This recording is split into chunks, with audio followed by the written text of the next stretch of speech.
तो मुनाफे की बात इतना स्वदेश पे और डिम्पी के साथ। मंगलवार को क्लोजिंग जब कर रहे थे हम लोग शो 2:30 बजे, तो डिम्पी ने कहा 65 अंक गिरावट थी, डिम्पी बोला और गिरेगा, और उसके बाद हमने देखा 120 अंक गिर गया निफ्टी। कल जब हम शो कर रहे थे तो डिम्पी ने कहा कि यहाँ से तो खरीदारी करनी चाहिए। मैंने सीधे कहा डिम्पी इधर उधर की गोल मोल बात मत कीजिए। बाकी लोग जो करते हैं ना, 1 target 2 target 3 target 4 target 5 target 6 target दे देते हैं। मैंने कहा वो सब आप मत कीजिए, गोल गोल सीधे सीधे बताइए हमारे व्यूअर के लिए कि हमें कमाना कहाँ है।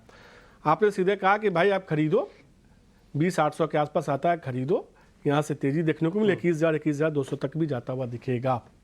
कल हमने देखा 20,900 को पार किया, उसके आसपास ही बंद हुआ। आज वापस एक गैप अप मिला, एक अच्छी मजबूती देखने को मिली।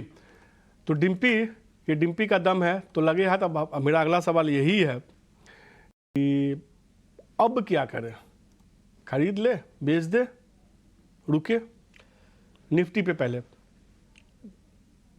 देखिए मनीष जी, हर दिन इस तरह का मूव आना बाजार के लिए ये अच्छा भी नहीं है और ये आना भी नहीं चाहिए। मैं बताता हूँ इसकी वजह क्यों नहीं आना चाहिए। क्योंकि आप उस मकाम पे खड़े हो, अगर आपका पाँव थोड़ा सा भी फिसलन तो आप गिरेंगे बहुत ज़ोर से, और अगर आप चढ़ते गए तो आप और ऊंचाई पर भी चढ़ जाएंगे।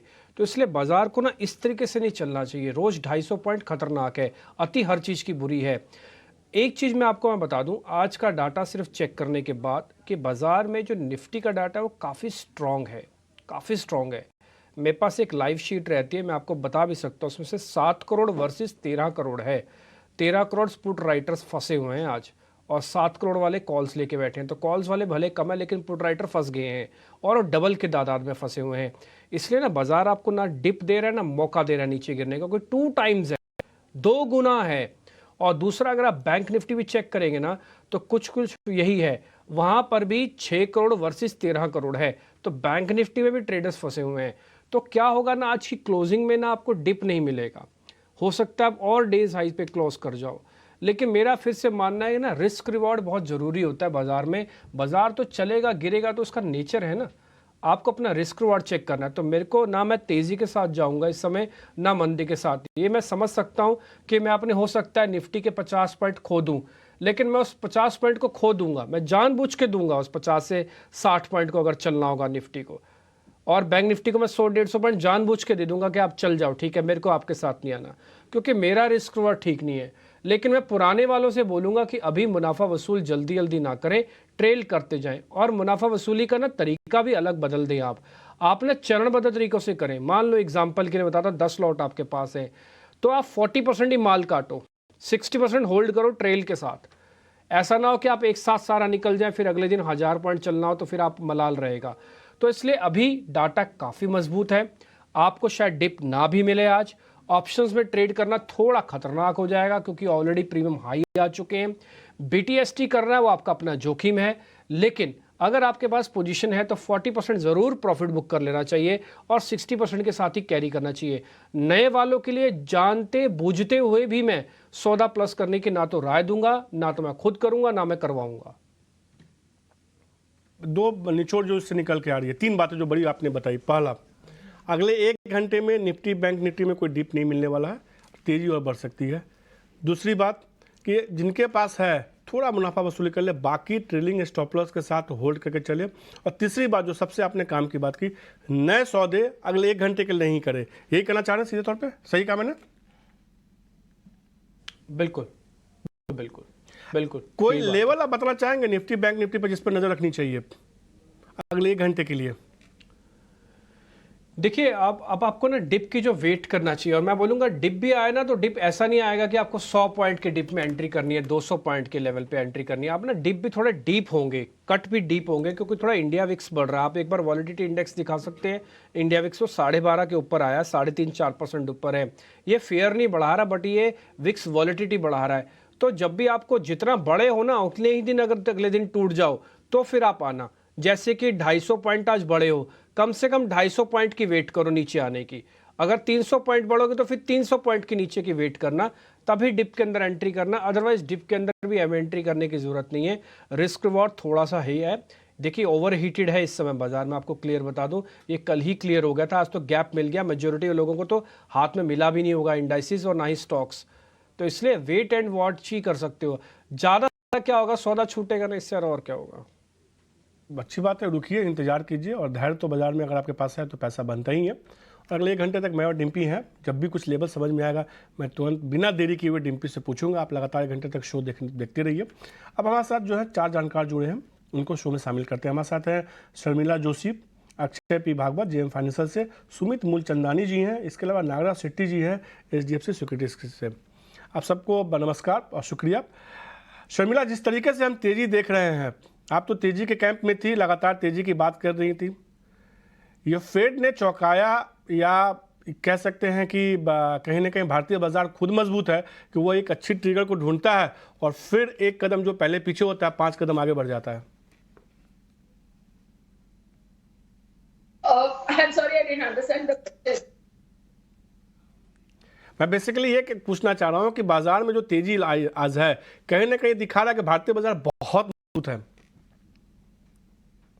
बिल्कुल, एंड आई थिंक कि जो चीज हुई है उसको समझना चाहिए, क्योंकि जिस तरह से बातें हो रही थी, एक बड़ा खतरा यही था कि यूएस में जिस तरह से चीजें थी और क्या रिसेशन होगा, क्या वहां पर रेट्स बढ़ेंगे।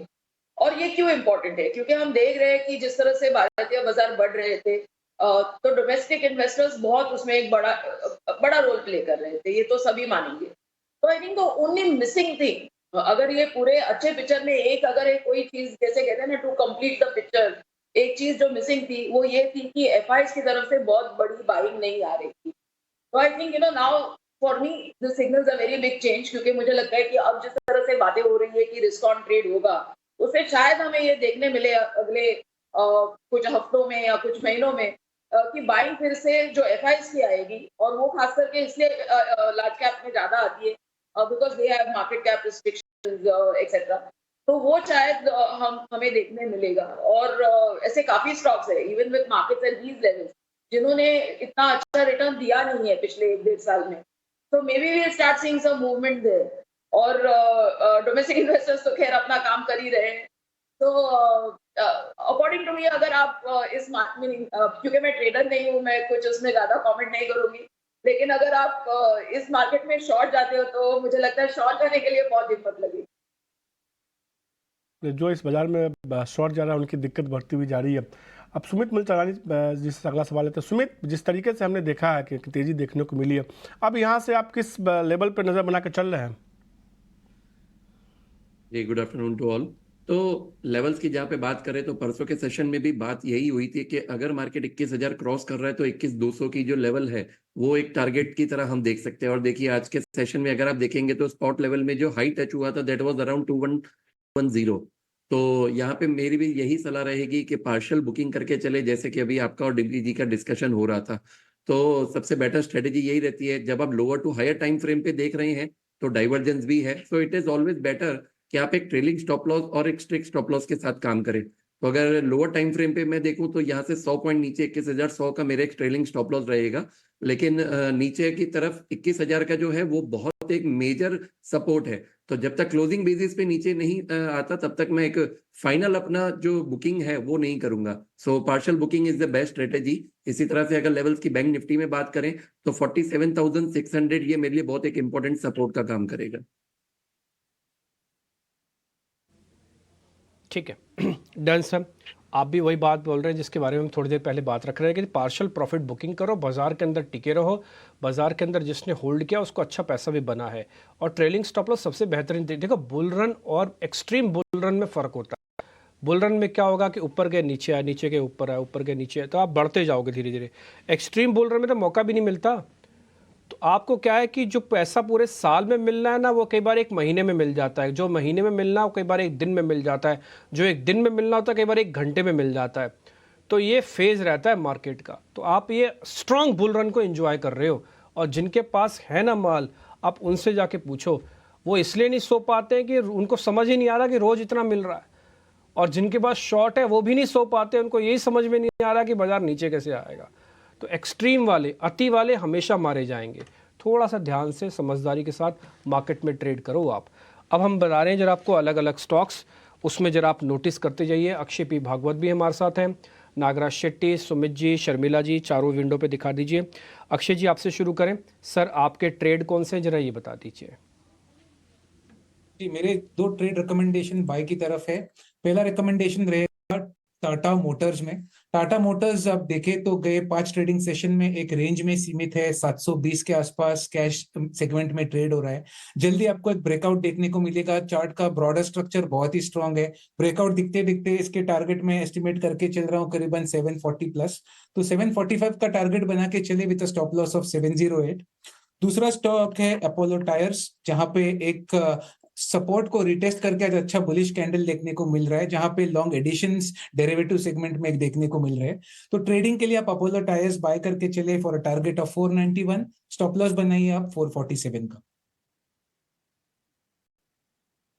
ठीक है, दोनों शेयर्स आपने दे दिए, एक तो अपोलो टायर्स, दूसरा टाटा मोटर्स। दोनों अच्छे शेयर्स हैं, दोनों ट्रेंडिंग शेयर्स हैं। आप स्क्रीन पर देख भी पा रहे होगे, परसेंटेज गेन के हिसाब से आपको आइडिया लग जाएगा कि इन दोनों शेयर्स में क्यों अक्षय जी बाय कर रहे हैं आपको। जरा चलते हैं अब नागराज जी के पास। नागराज शेट्टी, जरा आप बताइए आपके ट्रेडिंग कॉल सर।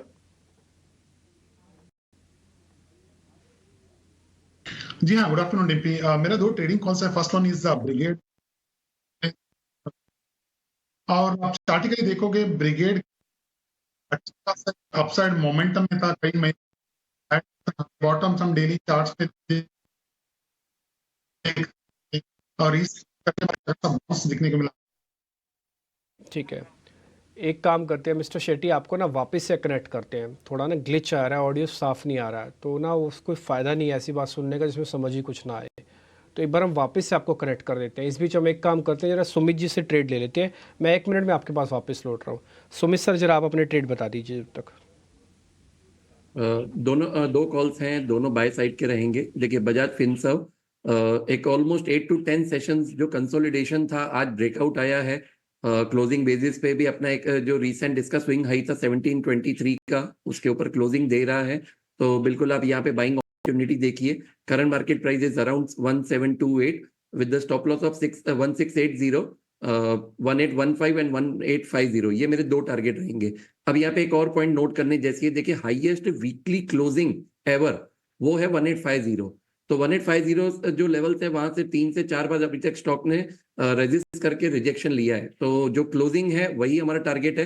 अगर 1850 के ऊपर वीकली बेसिस पे क्लोजिंग आ रहा है तो बिल्कुल ये अपना एक न्यू लाइफ टाइम हाई की तरफ अप्रोच करेगा। So accordingly one can book. जो दूसरा स्टॉक है वो है ACC. Lower time frame to daily एक फ्लैग एंड पोल फॉर्मेशन बना है और ब्रेकआउट भी आया है। So current market price is 2240। Stop loss maintain कीजिए 2145 का for target of 2365 and 2410। Okay, ठीक है। आप ये कह रहे हैं कि एक बार एसीसी पे भी ध्यान रखना होगा। एसीसी मेरी भी लिस्ट में था, हालांकि मैं किसी वजह से इसको नहीं देख पाया। और दूसरा बजाज फिनसर्व आज शॉर्ट कवरिंग का कैंडिडेट है। आज ना सुबह से अगर आप देखेंगे, बजाज फाइनेंस और फिनसर्व दोनों ही शॉर्ट कवरिंग के अच्छे नुमाइश करते हुए आपको दिख रहे हैं और 18-15 के आसपास आ गए हैं। ऑप्शंस का फोनर भी रेडी है। एक बार नागराज शेट्टी अगर हमारे साथ जुड़ गए तो पहले ज़रा उनसे मैं पूछ लेता हूँ, अगर वो कनेक्टेड हैं तो।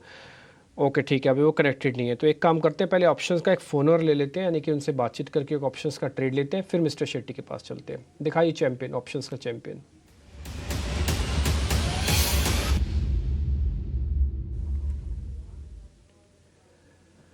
विनय रजानी इस बीच मेरे साथ जुड़ चुके हैं, उनसे ज़रा बातचीत करके उनसे कुछ ऑप्शंस का ट्रेड लेते हैं। पहले विनय, आपको बहुत बहुत शुक्रिया। कल की आपकी ऑप्शंस बहुत ज़बरदस्त थी। कल आप हमारे साथ कार्यक्रम में जुड़े 12 बजे।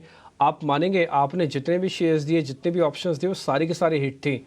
हमने 12 बजे के शो में आपका रिपोर्ट कार्ड भी दिखाया और हमने ये भी बोला कि विनय आज पहली बार हमारे साथ 12 बजे के डेरिवेटिव शो में जुड़े हैं और आते ही छक्का लगा दिया। आपकी 6, 2 तो इंडाइसिस, 4 स्टॉक, आपने वो सारे हमने दिखाए रिपोर्ट कार्ड के जरिए। मैं कोशिश करूंगा प्रोड्यूसर से एक बार वो 12 बजे के हमारे रन में पड़ा होगा रिपोर्ट कार्ड सर का जरा वापस दिखा पाए। विनय जी, अब आपने जरा अपने ऑप्शंस बता दो जब तक हम रिपोर्ट कार्ड लेके आते हैं आपका, जो आज हमने 12 बजे दिखाया था। जी जी, तो मेरी तरफ से आज वापस से एक पीएसयू स्टॉक्स में रिकमेंडेशन रहेगी ऑप्शन साइड पे। तो गैस अथॉरिटी ऑफ इंडिया गेल, जिसमें हमने एक फ्रेश ब्रेकआउट आते हुए देखा है और गेल में जिस तरह की अभी मोमेंटम है और स्टॉक अपने ऑल टाइम हाई रजिस्टर कर रहा है, तो अच्छा खासा सेक्टर और स्टॉक में मोमेंटम दिख रहा है। तो उसके चलते मैं गेल का दिसंबर का 145 का कॉल ऑप्शन रिकमेंड करना चाहूंगा, जो करीबन 4.8 4.9 का प्रीमियम चल रहा है। स्टॉप लॉस यहाँ पे सजेस्ट करूंगा 3.6 का और टारगेट यहाँ पे 7 का सजेस्ट करूंगा। इसकी जो लॉट साइज है वो करीबन 4500 की आसपास की है। तो अगर स्टॉप लॉस से गिने तो मैक्सिमम लॉस यहाँ पे 5500 रुपए का हो सकता है, और अगर टारगेट से प्रॉफिट गिनते हैं तो करीबन 10,000 का प्रॉफिट बनता है। तो ओवरऑल मेरा व्यू अभी भी पीएसयू स्टॉक से बुलिश है, और उसमें से गेल में फ्रेश ब्रेकआउट आज के सेशन में हमने देखा है। बहुत ही बढ़िया कॉल सर। या 142 पे आज हमने सुबह फिर से नोटिस करवाई थी, एक्सपर्ट से भी पूछा था और उन्होंने भी कहा था बाय करो। एक नए राउंड की तेज़ी आज फिर से बनी है गेल में, 150 की तरफ बढ़ने वाला शेयर है। आप एट द मनी कॉल पकड़ो 4.5 रुपये के आसपास की, 4 रुपीज़ 80 पैसा, 7 रुपये का टारगेट, 3 रुपये 60 पैसे का स्टॉप लॉस। जाएंगे कम आएंगे ज़्यादा पैसे, ये आपकी स्क्रीन पर है। विनय जी मैं आपका रिपोर्ट कार्ड दिखाता हूँ जो हमने आपको 12 बजे में दिखाया था। एक बार दर्शकों को वापस से रिकॉल भी हो जाएगा कौन कौन सी कॉल से उन्होंने हिट की थी। एक बार ज़रा दिखाइए इनका रिपोर्ट कार्ड। ये आज 12 बजे में दिखाया था, कल के 12 बजे इन्होंने हमको सौदे दिए थे। निफ्टी बैंक निफ्टी में 2% का गेन, एनएमडीसी 2% का गेन। पलटिए जरा रिपोर्ट कार्ड का पेज नंबर 2 दिखाइए, स्पीड से दिखाते जाइए। उसमें एनटीपीसी की कॉल होगी, यस एनटीपीसी 2%, पिरामिल 3%, हीरो वाटरकॉप में 1.5%। ये कल के 12 बजे में। अगर किसी को यकीन ना हो रहा ना तो यूट्यूब पे पड़ा हुआ है 12 बजे वाला शो। हाथ कंगन को आरसी क्या, पढ़े लिखे को फारसी क्या, जरा जाके तुरंत चेक कर लीजिए, आपको थोड़ा आइडिया लग जाएगा। विनय बहुत शुक्रिया, थैंक यू वेरी मच ये आज का फिर से ट्रेड बताने के लिए जो आप गेल बता रहे हैं। मिस्टर शेट्टी भी हो गए होंगे हमारे साथ कनेक्ट। मिस्टर शेट्टी आप सुन पा रहे हैं मेरे को अच्छे से? एक बार ज़रा बोल के दिखाएं।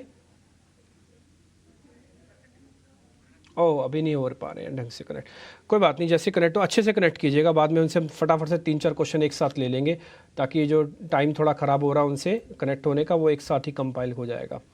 आगे बढ़े, कुछ एक और शेयर्स पे आ जाते हैं। एक शेयर हमने आपको नोटिस कराया था, सुमित जी आपको तो याद ही होगा, आप तो कई बार ओपनिंग और क्लोजिंग में हमारे साथ आते रहते हैं।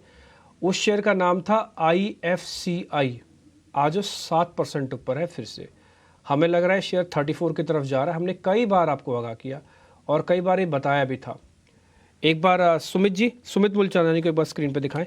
सुमित जी एक बार जरा चेक करेंगे आप वो शेयर। डिम्बे जी 100% याद है, ये हमारा डिस्कशन भी हुआ था क्योंकि वीकली टाइम फ्रेम पे जब 18 का ब्रेकआउट आया था उसी कैंडल ने ही क्लोजिंग बेसिस पे 22 का दिया था। तब हमने डिस्कस किए थे 2 लेवल्स। तो जो पहला टारगेट था 29 का वो अचीव हो चुका है। तो जिनके पास है यहाँ पे आप थोड़ा सा बुकिंग कीजिए, जैसे कि अभी भी बात हुई। तो मार्केट इफ एनी चांस कुछ भी प्रॉफिट बुकिंग दे रहा है तो यहाँ पे भी आ सकता है। So better to book something. और यहाँ पे आप ट्रेलिंग एसएल की तरह 28 का एक स्टॉप लॉस लगाइए। हमें लग रहा है कि ये नेक्स्ट टारगेट जो अचीव कर सकते हैं डेट इज अराउंड 36 IFCI पे आते हुए आप कुछ फटाफट स्टॉक्स देखिए जिसमें कि क्या खरीदारी करनी चाहिए इस लेवल पे या बिकवाली करनी चाहिए। इसमें आप दिखाइए सबसे पहले विप्रो दिन के ऊपरी स्तर के आसपास पहुंचता हुआ दिख रहा है, अच्छी मजबूती देखने को मिली है। इसके अलावा अगला शेयर दिखाइए विप्रो। कैनफिन होम, यहाँ हम देख रहे हैं खरीदारी और बढ़ती हुई दिख रही है आज के ट्रेड में। अतुल लिमिटेड देखिए, यहाँ भी एक कैनफिन होम दिन के ऊपरी स्तर के आसपास पहुंचा हुआ। अब अगला शेयर देखिए अतुल लिमिटेड, यहाँ एक अच्छी मजबूती देखने को मिल रही है। एक शेयर इसके उलट देखिए, 3 महीने का तेजी की बात की है, मेट्रोपोलिस, उसमें गिरावट देखने को मिल रही है। वो शेयर जो है दिन के निचले स्तर के आसपास पहुंच रहा है।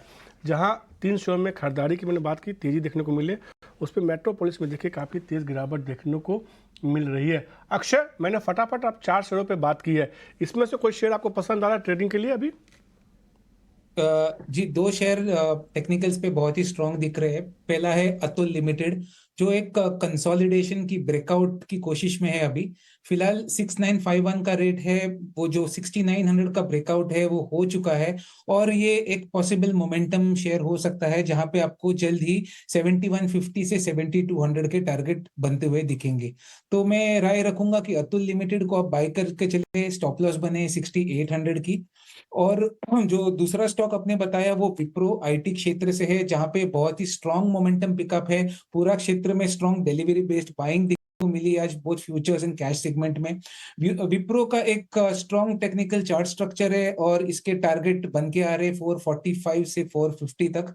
तो 432 का करंट रेट है और 15 से 20 रुपए के ऊपर जाने की गुंजाइश है। 420 का सपोर्ट बेस है, तो बाय करने की राय रहेगी विप्रो पे। ये रहा तो ये विप्रो पे। और इसके अलावा आप दूसरा शेयर जिनको पसंद आ रहा है अतुल लिमिटेड को लगता है कि खरीदारी करनी चाहिए, यहाँ से मजबूती देखने को मिल सकती है। 7100 तक का लक्ष्य वो मान के चल रहे हैं, तेजी देखने को मिल सकती है। एक छोटा सा ब्रेक लेते हैं, ब्रेक के बाद आते हैं तो और तमाम शेयरों पे चर्चा होगी विस्तार से।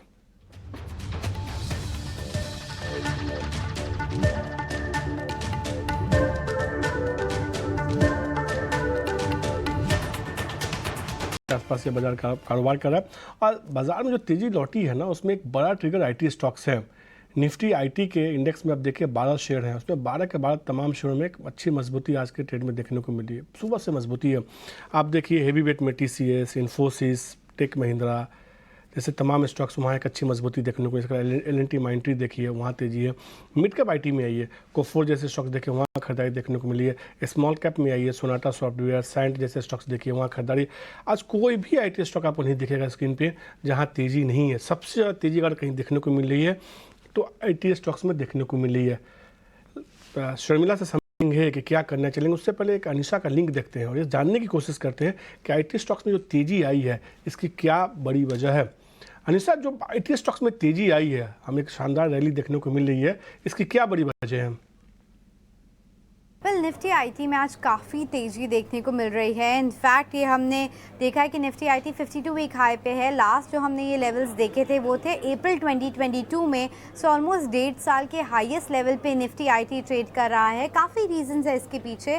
फर्स्ट अप, जो फेड का पूरा टिल्ट चेंज हुआ है from a hawk to a dove, उसकी वजह से काफ़ी फिलिप मिला है पूरे आईटी स्टॉक्स को। कल हमने देखा था कि यूएस में नैस्डैक ने काफ़ी आउट परफॉर्मेंस दिखाया था, तो उसका भी रब ऑफ इम्पैक्ट इंडिया में आईटी स्टॉक्स में दिख रहा है। सेकेंडली, जब रेट कट साइकिल शुरू होता है तब जो सारे ग्रोथ स्टॉक्स होते हैं, जो टेक्नोलॉजी स्टॉक्स हैं, वो यूजुअली काफ़ी बेहतर करते हैं। इसके चलते हम वो मूव भी देख रहे हैं कि आज ही स्टॉक मार्केट्स फैक्टर रहे हैं। रिस्क ऑफ रिसेशन जो था पहले, वो भी थोड़ा कम हो गया है बिकॉज अभी इंटरेस्ट रेट ईजिंग होगा तो यूएस इकोनॉमी के लिए बेहतर रहेगा। इसके चलते भी जो पूरे हमने आईटी सेक्टर के अराउंड नेगेटिविटी देखी थी कि स्पेंस को लेके क्या होगा, वो भी कम हो रही है।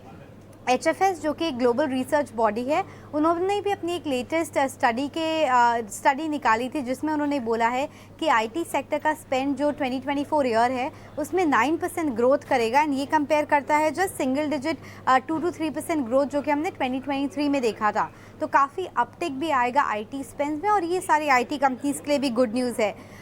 रिजल्ट्स की बात करें तो Q3 देखिए वीक रहेगा, सीजनली वीक क्वार्टर है अर्निंग्स का आईटी कंपनी के लिए। बट एनालिस्ट ये मान के चल रहे हैं कि ये सब फैक्टर हो गया है और सेक्टर अपने बॉटम के पास में है इसलिए खरीदने का अच्छा टाइम है। डील विंस भी काफ़ी अच्छे रहे हैं FY24 में एंड ये FY25 को सपोर्ट करेगा। इसके चलते सारे मिड कैप आईटी कंपनीज में हम सॉलिड तेज़ी देख रहे हैं। वैल्यूएशन वाइज चीप नहीं है कोई भी स्टॉक, बट नॉनदलेस ग्रोथ आ रही है तो लोग हाई वैल्यूएशन भी देने को तैयार है। तो वैल्यूएशन वाइज कहीं ना कहीं चीप नहीं है, सस्ते नहीं है। शुक्रिया अनिशा ये तमाम जानकारी बताने के लिए। शर्मिला, जिस तरीके से हमने आईटी स्टॉक्स में तेज़ी देखी है, कह सकते हैं कि साल के आखिर में हम है और तमाम आईटी स्टॉक्स में बड़ी रैली देखने को मिली। साल के शुरुआत में हमने देखा था जब आईटी में नतीजे खराब आने शुरू हुए तो तमाम स्टॉक्स में गिरावट देखने को मिली थी। इस लेवल पे large cap IT, mid cap IT, small cap IT कहाँ नज़र बना के चलनी चाहिए? ये डिसएग्री करती हूँ कि ये स्टॉक्स एक्सपेंसिव लग रहे हैं, क्योंकि ये चीज ध्यान में रखनी चाहिए कि पूरे आईटी स्पेस में एक की करेक्शन हमने देखा था कि जो लेवल्स पे स्टॉक्स थे कोविड के दरमियान, वहां से सभी क्योंकि वो कोविड का सॉर्ट ऑफ टेलविंड निकल गया तो काफी ये स्टॉक्स करेक्ट हुए थे। और ये लगातार जिस तरह से बातें हो रही थी यूएस में hard landing, soft landing etcetera. तो कमिंग टू स्पेसिफिकली जो आपने सवाल पूछा है, मुझे लगता है कि मिड कैप में ज्यादा आपका ध्यान होना चाहिए और खास करके ऐसे स्टॉक्स आपको ढूंढने चाहिए जहां पर ये माना गया था कि अगर रिसेशन आता है, और हम ये लगातार बातें सुन ही रहे थे कि जो क्लाइंट्स ऑर्डर्स दे रहे हैं वो उनके जो they sort of holding themselves back. और ये चीज इसलिए इम्पोर्टेंट है क्योंकि ये जो मीटिंग आई है और ये जो उन्होंने एक डविश स्टैंड दिया है, that is just right before January, जब बहुत सारे कंपनीज अपने आईटी बजट फाइनलाइज करते हैं। तो yes, Q3 will be weak, seasonally weak quarter रहता है, लेकिन मार्केट हमेशा उस तरफ देखेगा कि किस तरह की डील विंस उनकी तरफ आती है and commentary from the US. तो मुझे लगता है कि ऐसे स्टॉक्स आपको ढूंढने चाहिए जहां पर काफी फोकस है एक तरह के वर्टिकल पे और वहां आप सॉर्ट ऑफ गोइंग फॉरवर्ड अच्छी चीजें एक्सपेक्ट कर सकते हैं। One good example, not a stock I am recommending, लेकिन आज इस तरह से emphasis that is a clear indicator क्योंकि इसका एक बहुत बड़ा हिस्सा यूएस के BFSI सेक्टर से आता है। The stocks I like at this point in time are of course stocks like a Zensar or a Persistent, उस तरह के stocks लेकिन बाय एंड लार्ज मुझे ऐसे लगता है कि आपको फोकस ज्यादा मिड कैप्स पर है। तो आईटी में सीधे तौर पे जो है मिड कैप आईटी शेयरों पे फोकस करके चल सकते हैं। अब हमारे साथ जो है नागराज सेट्टी जी भी जुड़ चुके हैं। थोड़ा ऑडियो प्रॉब्लम हो रहा था, उसको फिक्स कर लिया गया। नागराज जी, सबसे पहले तो आप बताइए यहाँ पे आपके कौन से ट्रेडिंग कॉल्स हैं? जी हाँ, जब भी बात करते कनेक्ट हो नहीं पाया था। मेरे दो कॉल्स हैं। First one from real estate sector brigade, दूसरा मेटल सेक्टर में नेशनल एल्यूमिनियम। ब्रिगेड के आप चार्ट देखोगे, कई हफ्तों से एक शानदार तेजी की एक माहौल बनी हुई थी। रिसेंटली एक 5 दिन का एक डाउनवर्ड करेक्शन हुआ, रीजनेबल डाउनवर्ड करेक्शन हुआ अराउंड 900 के ऊपर से, जो सेलिंग प्रेशर आया था। उसके बाद में 800 के आसपास से एक ब्रिगेड अच्छा खासा आज बाउंस बैक दिया है अराउंड डे ईएमए के सपोर्ट के आसपास। चार्ट पैटर्न पॉजिटिव है, higher tops and higher bottoms अभी भी इंटैक्ट है, और आरएसआई या वॉल्यूम ब्रेकआउट के साथ अच्छा खासा एक्सपेंशन हुआ है। मेरे ख्याल से इधर से एक बाई एक करना चाहिए। अराउंड 848 90 849 के आसपास ट्रेड हो रहा है। इसका अपसाइड टारगेट रहेगा 900 का, और 820 का एक स्टॉप लॉस रख सकते हैं। मेरा दूसरा स्टॉक है नेशनल एल्यूमिनियम। मेटल में आप कह सकते हैं कि एक अच्छा खासा माहौल बना हुआ है तेजी का, और रिसेंटली ये मेटल स्टॉक नेशनल एल्यूमिनियम भी एक अच्छा खासा एक कंसोलिडेशन के बाद ब्रेकआउट देने की कोशिश कर रहा है। अराउंड 104 105 का एक अपसाइड ब्रेकआउट पॉइंट रहेगा। मेरे ख्याल से इधर से बाय कर सकते हैं। ओवरऑल चार्ट पैटर्न पॉजिटिव है। 104.45 अभी ट्रेड हो रहे हैं। उसका अपसाइड टारगेट रहेगा 111 का, और 100 रुपए का स्टॉप लॉस रख सकते हैं। तौर पे दो कॉल्स नैल्को में खरीदारी करने के सिलसिला, उनको लगता है मजबूती देखने को मिल सकती है। इसके अलावा उनको जो एक और शेयर पसंद आ रहा है, जहां नैल्को सबसे पहले नैल्को में खरीदारी की 111 का लक्ष्य होगा। 100 रुपये का आपको इसमें स्टॉप लॉस लगाना होगा। यहाँ से मजबूती देखने को मिल सकती है, खरीदारी करने की सलाह है। इसके अलावा एक और शेयर जो उनको पसंद आता है, ब्रिगेड इंटरप्राइजेज, उनको पसंद है। 900 रुपये का लक्ष्य के साथ खरीदारी करके चल सकते हैं। अब कुछ चीनी शेयरों को दिखाइए, खासतौर पे रेणुका शुगर, बलरामपुर चीनी, धामपुर शुगर। हमने देखा था कि पिछले दिनों एथेनॉल को लेकर कई सारी खबरें आई, नोटिफिकेशन जारी हुआ पेट्रोल में एथेनॉल को मिलाने को लेकर। उसके कारण तमाम स्टॉक्स में गिरावट देखने को मिली। फिर थोड़ी और क्लैरिटी आई तो तेज़ी देखने को मिली। इस पूरे मुद्दे पे 12 दिसंबर को जो है शुगर इंडस्ट्री के लोगों ने पीएमओ के अधिकारियों से मुलाकात की, और उसमें क्या खास चर्चा हुई है, यही बताने के लिए हमारे साथ मेरे सहयोगी समीर दीक्षित जुड़ चुके हैं। समीर, इस मीटिंग में क्या बड़ी चर्चा निकल गई सामने? शुगर इंडस्ट्री ने मंगलवार शाम यानी कि 12 दिसंबर को प्रधानमंत्री कार्यालय के वरिष्ठ अधिकारियों के साथ में एक अहम बैठक करी। बैठक थी एथेनॉल के मसले पर, और शुगर इंडस्ट्री ने पीएमओ ऑफिशियल से मिलने से पहले पेट्रोलियम सेक्रेटरी से भी एथेनॉल के मसले पर बैठक की थी। दरअसल सरकार ने हाल ही में बड़ा डिसीजन ये लिया है कि शुगर केन सिरप और शुगर केन जूस का इस्तेमाल नहीं हो सकता है एथेनॉल प्रोडक्शन के लिए। यही वजह है कि शुगर मिल्स और डिस्टिलरीज इस वक्त इस चिंता में है कि ये पॉलिसी का आने वाले वक्त में क्या रोड मैप रह सकता है। सरकार का ये जो डिसीजन है ये आगे जाकर के क्या रूप ले सकते हैं, और एश्योरेंस के पर्सपेक्टिव से ये एक अहम बैठक पीएमओ अधिकारियों के साथ में हुई थी। सूत्रों से ये पता चल रहा है कि शुगर इंडस्ट्री ने दो बड़ी बातें सामने रखी सरकार के। पहला ये कि ये जो पॉलिसी है, क्या ये लॉन्ग टर्म पॉलिसी है, क्या ये सरकार का जो रुख है ये आने वाले समय में भी बना रहेगा। दूसरा, जो शुगर इंडस्ट्री ने तमाम इन्वेस्टमेंट करी हैं एथेनॉल प्रोडक्शन के लिए, कैपेसिटी बढ़ाने के लिए, उस इन्वेस्टमेंट को लेकर के भी जो चिंताएं हैं उसको भी सरकार के सामने रखा है। तो सरकार ने जो शुगर इंडस्ट्री है उसके रुख को, उसकी चिंताओं को समझा है, लेकिन सरकार की तरफ से, विशेषकर मंत्रालयों की तरफ से ये साफ संदेश दिया जा रहा है कि एथेनॉल को लेकर के सरकार का जो मौजूदा फैसला है ये एक टेम्परेरी पॉज है, क्योंकि जो एस्टिमेट अभी सरकार के पास आ रहे हैं शुगर केन प्रोडक्शन के या फिर शुगर प्रोडक्शन के, वो चिंताजनक है। इस साल, इस शुगर ईयर में शुगर केन प्रोडक्शन में गिरावट देखी जा रही है। उसकी वजह है कर्नाटक और महाराष्ट्र में जो मौसम का और जो बारिश का अनुमान है वो कम रह सकता है। यही नहीं, जो शुगर प्रोडक्शन है वो भी, उसमें भी गिरावट हो सकती है। तकरीबन 320 से 330 LMT शुगर प्रोडक्शन का अनुमान सरकार लगा रही है। यही वजह है कि सरकार की कोशिश है, फोकस यह है कि सबसे पहले डोमेस्टिक कंजम्पशन और डोमेस्टिक अवेलेबिलिटी को इंश्योर किया जाए, और उसके बाद ही आगे अन्य चीज़ों पर ध्यान दिया जाए। यही वजह है कि सरकार अपने इस फैसले के पीछे ये तर्क दे रही है और इस तरीके के टेम्परेरी पॉज को बता रही है। सरकार ने इंडस्ट्री को भरोसा दिया है कि ये जो फैसला है इसका हर महीने समीक्षा की जाएगी, और फिर जैसी स्थिति होगी उसके हिसाब से अगला कदम उठाया जाएगा। शुक्रिया समीर, ये तमाम जानकारी देने के लिए। शर्मिला के पास चलते हैं। शर्मिला, हमने देखा था कि ये एक सेक्टर के साथ सबसे बड़ा दुर्भाग्य कह सकते हैं, इसके साथ सबसे दिक्कत यही है कि सब कुछ अच्छा चल रहा होता है, फिर सरकार का एक फैसला आता है और पूरे सेक्टर्स में दबाव देखने को मिलता है। शुगर सेक्टर, क्या आपको लगता है कि कोई शेयर है जिसमें कि खरीदारी करनी चाहिए, या आप कंप्लीट इस सेक्टर से अवॉइड करने की सलाह देंगे?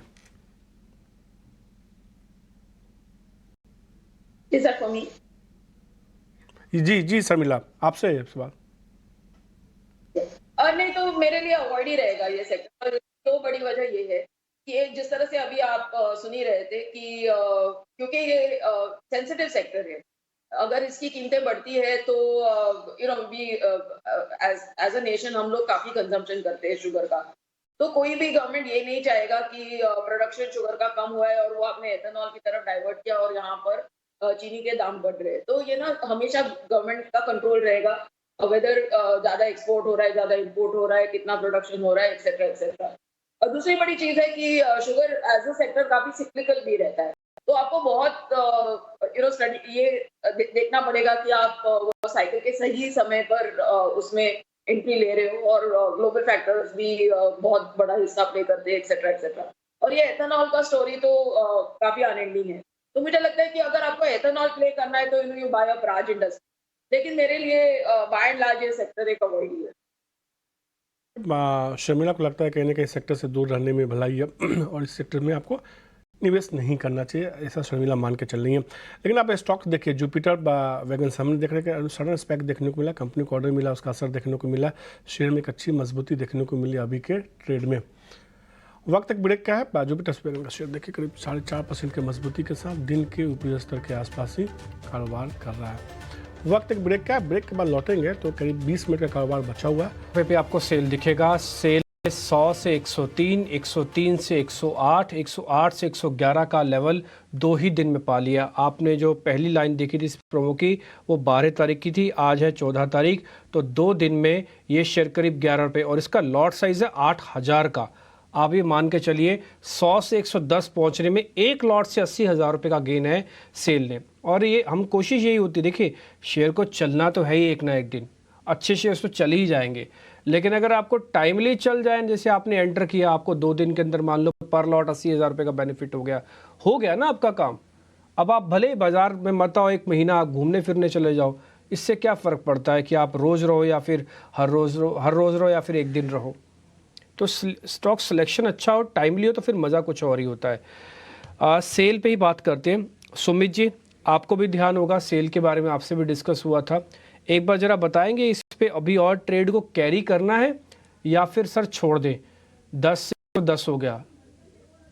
डिम्पी जी बिल्कुल बुल रन को आप ट्रेलिंग स्टॉप लॉस के साथ खड़े रहिए, मेरी भी यही सजेशन रहेगा। देखिए एक बहुत ही इंपॉर्टेंट रेजिस्टेंस पॉइंट है 112 का। अगर आप वीकली चार्ट देखेंगे तो जनवरी 22 उसके बाद अप्रैल 22 ये दोनों ही रेजिस्टेंस है 112 का। तो 112 के ऊपर अगर यहाँ पे क्लोजिंग मिल रहा है तो बिल्कुल मुझे लग रहा है ये एक यू बॉटम कैंडिडेट रहेगा। अब यू बॉटम का वीकली टाइम फ्रेम में देखेंगे तो एटलीस्ट 3 to 6 मंथ, तो जो next target is that is around 140, so need to be close above the 110 to 115 zone. ठीक है, 115 पार करेगा तो फिर नए लेवल्स की तरफ भी जा सकता है। देखिए सारी सरकारी कंपनीज री रेट हो रही हैं, और सेल भी है, ऐसा नहीं कि चला नहीं है, चला भी है, बट एक नए तरीके से आपको चलता हुआ दिखेगा। थोड़ी देर पहले हमने आपको IFC भी नोटिस करवाया था। अभी आप नीचे एक ब्लॉक लगता देख पा रहे थे बंधन पे, करीब 52 लाख शेयरों का सौदा है बंधन बैंक पे, और इक्विटी का साइज करीब 0.5% के आसपास का। एक बार बंधन बैंक दिखाइए तो, और ये शेयर करीब 1.5% ऊपर है। मिस्टर शेट्टी एक बार चेक करेंगे बंधन बैंक, अभी ब्लॉक लगा है एक 52 लाख शेयरों का। जी हाँ, चार्टिकली एक बहुत अच्छा पैटर्न दिखा रहे। लास्ट 1-2-3 हफ्ते में एक अच्छा खासा रनअप किया है निचला स्तर से अराउंड 211-212 के स्तर से। अभी रिसेंट जो चार्ट पैटर्न एक बुलिश चार्ट पैटर्न लग रहा है, बुलिश फ्लैग ब्रेकआउट के एक पैटर्न ऐसा दिख रहा है अराउंड 240-45 के आसपास। मेरे ख्याल से इधर से एक अपसाइड रहना चाहिए। मुझे लगता है कि वो ये अभी नेक्स्ट उसका हर्डल रहेगा अराउंड 258 का। ओके ठीक है, डन। एक दो शेयर ज़रा आपसे और पता कर लेता हूँ मैं, जिस पे आज पोजीशनिंग थोड़ी ठीक सी बनती हुई दिख रही है। मैं ज़रा टेक्निकल बेसिस पर वो शेयर पता कर रहा हूँ। सर गोदरेज प्रॉपर्टीज़ आज हमने 12 बजे डिस्कस किया था। अक्षय आप ज़रा चेक करेंगे, गोदरेज प्रॉपर्टीज़ अभी और चलेगा? हमने एक ऑप्शन दी थी जिसका बेनिफिट हुआ है काफ़ी अच्छा। सोनी और शिल्पा आज हमारे साथ थी, दोनों के ट्रेड थे। एक बार अगर आप 12 बजे के रन में जाके सोनी और शिल्पा के ट्रेड भी दिखा सके तो ज़रा दिखा दीजिएगा। बनी होंगी प्लेट्स, टेम्पलेट्स बनी होंगी। अक्षय पी भागवत, आप आगे का बताइए जरा, गोदरेज प्रॉपर्टीज़ में क्या करना है? जी बहुत स्ट्रांग मोमेंटम पिकअप है और मोमेंटम चेज करने वाली मार्केट है अभी, तो यहाँ पे और मुझे 30 से 40 रुपए के ऊपर में गुंजाइश दिख रही है। तो 2200 आपका टारगेट बनेगा गोदरेज प्रॉपर्टी में, तो बिल्कुल अगर है तो आप होल्ड करना है आपको। अगर पीटीएसटी है, मोमेंटम राइड करने वाली बात है, तो भी आप बाय करके चले। तो 2030 का सपोर्ट बेस है, पॉसिबल सपोर्ट बेस ट्रेडिंग के हिसाब से, और 2200 का टारगेट बनेगा गोदरेज प्रॉपर्टी में। ठीक है, 2200 रुपये तक का टारगेट है गोदरेज प्रॉपर्टीज़ का। 130 रुपये हो गया है। आज हमने जब 12 बजे बात की थी, सोनी और शिल्पा हमारी मेहमान रहती है, उन दोनों ने ही ये गोदरेज प्रॉपर्टीज़ बताया था। शेयर बाकायदा डेज हाई पे है। ये सोनी पटनायक की थी 2070, टारगेट था, देखो टारगेट लग गया 2071 आपको देख रहे होंगे।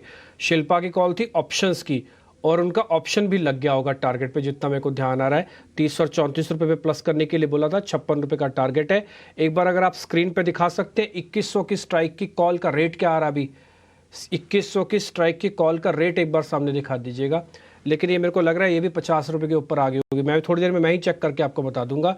अब ये सिर्फ आपको बताने के लिए था। हाँ, आप सौदा पंच मत करना, निकल गया वो ट्रेड। अब ये सिर्फ बताने के लिए था। वापस आ जाइए। एक शेयर और है शर्मिला, मेरे को तो पता नहीं मैं आपसे कैसे पूछूं, क्योंकि ना वो मेरे हाथ में है ना वो फिर आपके हाथ में है, लेकिन वो मैनेजमेंट के हाथ में है। अगर वो चाहे तो ना इन्वेस्टर्स के लिए बहुत कुछ कर सकती है। उस शेयर का नाम है जी एंटरटेनमेंट। मैंने पिछले 4 दिन में 10 बार पूछ चुका हूँ इस शेयर के बारे में, 10 बार, और मैं 11वीं बार बोल रहा हूँ, है ना।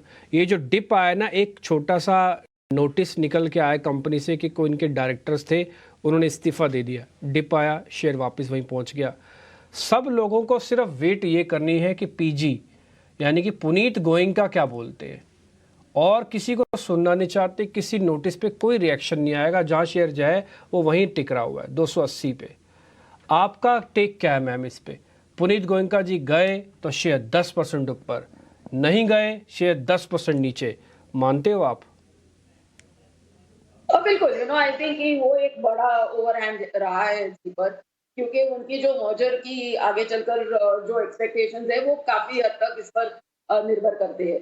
But the reason I am not really positive on Zee entertainment is the fact कि मुझे जो मीडिया कंपनीज, जो जनरल एंटरटेनमेंट जीईसी जो कहलाता है, उसमें जो कंपनीज है वो मुझे कुछ खास पसंद नहीं आ रही, बिकॉज आई थिंक कि काफी क्लाइमेट बदल चुका है ये बिजनेस के लिए। ये बात अलग है, सब कंपनीज ने अपनी तरफ से कोशिश की है to have an online presence, OTT platform etcetera etcetera, लेकिन when a lot of your sort of model is more because of your GEC presence, तो मुझे लगता है कि वो रीथिंक करने की जरूरत है, और उसमें क्या वैल्यूएशन आगे चलकर आएंगे वो मेरे लिए एक अनसर्टेनिटी है। तो very honestly for me Zee has been an avoid. लेकिन बिल्कुल मैं ये बात मानती हूँ कि अगर इस मुद्दे पर क्लैरिटी आती है तो ये the stock will move either way depending on जो सुनने मिलता है।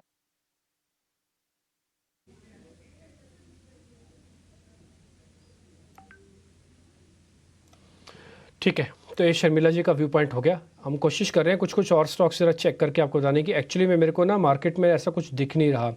अब आप देखो 270 पॉइंट की ही तेज़ी मार्केट के अंदर है। हमने कार्यक्रम के मनीष जी जब कार्यक्रम की शुरुआत की थी हमने, तो करीब 250-260 पॉइंट आसपास थे, और अभी भी वहीं 270 पॉइंट पे है। थोड़ी और तेज़ हो सकता है, लास्ट के 10 मिनट में 10-20 पॉइंट और जुड़ जाएंगे, बट मैं तो नहीं लूँगा। मेरे को 20 पॉइंट नहीं 200 पॉइंट के रिस्क पे कमाने नहीं है बॉस। इसलिए हमारा तो जो व्यू पॉइंट था उस जस का तस है, और बाज़ार भी वैसे ही रिएक्ट कर रहा है जैसे हम आपके सामने बात कर रहे थे।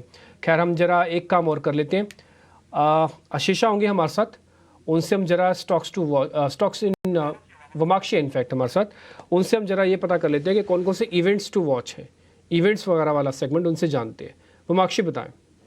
जी बिल्कुल, शुरुआत करते हैं हम कुछ इंपॉर्टेंट ग्लोबल क्यूज़ के साथ। तो हमारी नज़र होगी यूएस से आने वाले इंडस्ट्रियल प्रोडक्शन डेटा। इसके अलावा अगर हम देखें तो S&P ग्लोबल मैन्युफैक्चरिंग सर्विसेज और कंपोजिट PMI का जो डेटा है ये आएगा यूएस, यूके और यूरोजोन की तरफ से। चाइना की तरफ से इंडस्ट्रियल प्रोडक्शन डेटा भी एक्सपेक्टेड है, तो लार्जली इस पर भी हमारी नज़र रहेगी। IPO मार्केट्स की अगर हम बात करें तो हाल ही में यहाँ पर हम देख रहे हैं कि काफ़ी एक्शन नज़र आया है। 2 IPOs खुले थे हाल ही में, डॉम्स इंडस्ट्रीज और इंडिया शेल्टर फाइनेंस कोऑपरेशन का जो IPO है, ये दोनों ही IPOs बंद होने जा रहे हैं सब्सक्रिप्शन के लिए कल। सो डेफिनेटली कल आखिरी दिन होगा इन IPOs को सब्सक्राइब करने का। इसके अलावा गंधार ऑयल पर हमारी नज़र होगी। कंपनी के Q2 के नतीजे कल आएंगे। ये न्यूली लिस्टेड कंपनी है और लार्जली इसी के चलते ये स्टॉक फोकस में रहेगा। ओरिएंट ग्रीन भी फोकस में रहेगा क्योंकि राइट्स इशू को लेकर कंपनी चर्चा करने वाली है और बैंक ऑफ बड़ौदा भी फंड रेजिंग प्लान्स कंसिडर करने वाली है, तो लार्जली इसी के चलते बैंक ऑफ बड़ौदा भी हमारे रेडार पर।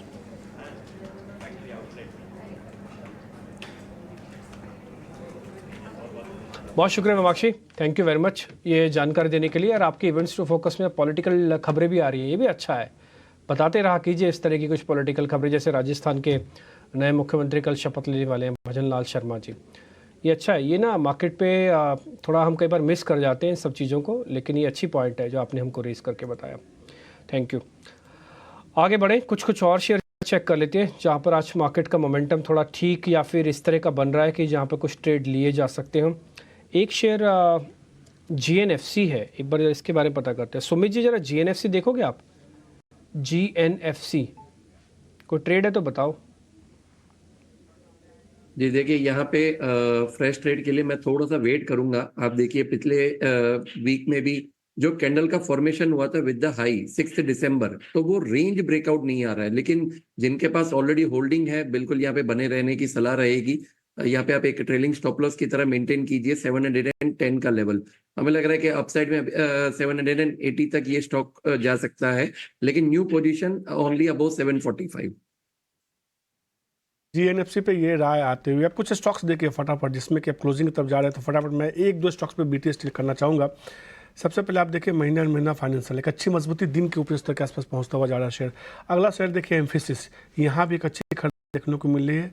इस शेयर में भी देखिए दिन के ऊपरी स्तर के आसपास ये पहुंच रहा है। श्रीराम फाइनेंस, यहाँ भी एक अच्छी खरीदारी देखने को मिल रही है, ये भी दिन के ऊपरी स्तर के आसपास ही ट्रेड कर रहा है। 3 स्टॉक्स की मैंने बात की, अक्षय, श्रीराम फाइनेंस, एम्फेसिस और की बात की और महीना फाइनेंशियल की बात की। तीनों स्टॉक्स में एक अच्छी खरीदारी देखने को मिल रही है। दिन के ऊपरी स्तर पे ये बंद हो रहे हैं। इसमें से कोई BTST आपको लग रहा है क्या? जी, एम्फेसिस BTST कैंडिडेट हो सकता है तीनों स्टॉक में। तो एम्फेसिस आप अगर अभी करंट रेट देखें तो 2550 का उसने ब्रेकआउट करा है आज। मोमेंटम ड्रिवन स्टॉक है, लॉन्ग एडिशंस देखने को मिले डेरिवेटिव सेगमेंट में। तो BTST में आप 2670 तक टारगेट बना के चले। सपोर्ट बेस बनेगा आपका 2560 का और इसके नीचे आपका स्टॉप लॉस बनेगा।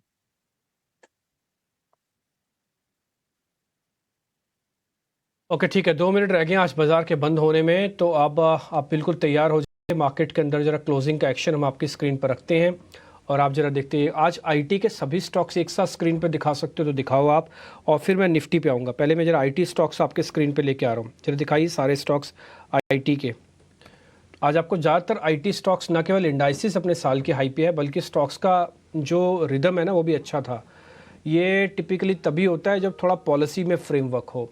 ये ट्रेडिंग के फ्रेमवर्क से नहीं चलते, पॉलिसी के फ्रेमवर्क से चलेंगे।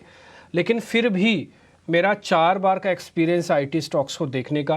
आप कल का दिन और देना इनको, अगर ये कल भी चले ना और अपने लेवल्स को कई हो कि रेजिस्टेंसेस ब्रेक हो, एवरेजेस ब्रेक हो रही हो, तब और कॉन्फिडेंस लेके आना। नहीं तो क्या है, फर्स्ट राउंड के बाद टेस्ट के नाम पर भी छोड़ देना चाहिए। मान लो 20% कमाना है और अगर 5% टेस्टिंग के नाम पे भी दे देते हैं, दे दो, कोई दिक्कत नहीं। हैंस प्रूव्ड सौदा तो लोगे ना आप। बस मैं इतना कहना चाहता हूँ, IT पे मेरा और कोई टेक नहीं है, ना ही मैं इसके हाँ में हूँ, ना मैं इसके भी ना में हूँ। मेरे को भी एक दिन और चाहिए होगा। अब आ जाते हैं निफ्टी के टॉप गेनर्स पे जो आज बंद हो रहे हैं। आज पहले 5 काउंटर तो IT के, उसके बाद बजाज फाइनेंस की बारी आती है, फिर आती है इंडसइंड बैंक की, स्क्रीन पे दिखाते जाओ, उसके बाद फिर आएगा अल्ट्राटेक की, M&M की। तो इसका मतलब आज IT के अलावा कुछ जो कंपनीज थी वो फाइनेंस की थी और ऑटोज़ में थोड़ा अच्छी पोजीशनिंग बन रही है, इसलिए ऑटो की कंपनी भी चली है, सीमेंट की कंपनीज भी चली हैं। जो वीक काउंटर्स थे आज, वो सारे वो शेयर्स हैं थोड़े चल चुके हैं, जैसे पावर ग्रिड चल चुका है, प्रॉफिट बुकिंग हुई, HDFC लाइफ चल चुका, प्रॉफिट बुकिंग हुई, JSW स्टील चल चुका, प्रॉफिट बुकिंग हुई, BPCL चल चुका, प्रॉफिट बुकिंग हुई। तो ये सारे वो शेयर्स हैं पे प्रॉफिट बुकिंग हो रही है अभी। ये टिपिकली अनवाइंडिंग के शेयर्स बन जाते हैं। मिड कैप कैटेगरी चेक करवाते हैं आपको, वहाँ पे अगर आप देखोगे तो वहाँ पे सबसे ज़्यादा बढ़ने वाले शेयर में से हुडको, फिर रेलवे का काउंटर है IRFC, इसके अलावा स्वान, सेल तो हमने आपको खैर नोटिस करवाई दिया था, एम्फेसिस, इरकॉन, नौकरी, ये कुछ एक शेयर्स थे जो कैटेगरी के अंदर आपको चलते हुए दिखे हैं। जहाँ पे कमज़ोरी है वो शेयर अगर आप चेक करना चाह रहे हैं तो Century Textile, Max Financial, CCL, Coffee Day के नाम से है ये कंपनी, और CSC, ये कुछ एक शेयर्स हैं जो आज वीक भी बंद हुए हैं। तो आज आप देख पा रहे होगे कि करीब 270 पॉइंट की तेज़ी के साथ निफ्टी ने एक लेवल को पार नहीं किया, जिसके बारे में सुबह भी हमने जिक्र किया था और हम अपनी एडिट कॉल में भी बाकायदा सभी को आजकल बताते हैं कि 21,200 शायद ही पार हो पाए, क्योंकि सेकंड रेजिस्टेंस है। आज हम 9 पॉइंट से 21,200 को छोड़ के जा रहे हैं। कल गैप मिलेगा तो 21,200 वाले भी ट्रैप होंगे, गैप नहीं मिला तो 21,200 वाले प्रेशर बनाएंगे। याद रखना मेरी ये लाइन और वर्ड, हम कल इसके बारे में ज़रूर जिक्र करेंगे। दूसरा, 1250 शेयर एडवांसेस के साथ हैं, इसका मतलब यह है कि बाजार का रिदम काफ़ी अच्छा है। बड़े छोटे शेयर्स ने मिलके आज बाजार को यहाँ तक पहुँचाया। आज दिन था बैंक निफ्टी का थोड़ा और अच्छा, बैंक निफ्टी ने 2 रेजिस्टेंस एक साथ पार किए, 47,300, 47,500, उसके ऊपर आके क्लोज किया, बट 800 से स्लाइटली नीचे। तो 2 लेवल्स अब आपके रेजिस्टेंस के तौर पर अभी भी खड़े हैं, 47,800 और 21,000, मतलब करीब करीब 200 के पॉइंट। तो ये आपके कल के लेवल्स होंगे जब वॉच करने होंगे, गैप के साथ पार होगे और चलोगे, नहीं हुआ थोड़ा नीचे आओगे, बस यही मेरा कहना है। आगे बढ़ते हैं, अब जरा मेहमानों का शुक्रिया अदा भी कर देते हैं। बहुत बहुत शुक्रिया मिस्टर शेट्टी आपका आज कार्यक्रम में जुड़ने के लिए। सुमित जी बहुत शुक्रिया, thank you very much, time निकाला, अच्छे ब्रेकआउट्स आप देते हैं, आगे भी देते रहिएगा। अक्षय पी भागवत बहुत बहुत शुक्रिया, थैंक यू वेरी मच। आप काफ़ी पोलाइटली बोलते हैं, लेकिन जो बात आपकी होती है काफ़ी गौर से सुनने में अच्छा लगता है।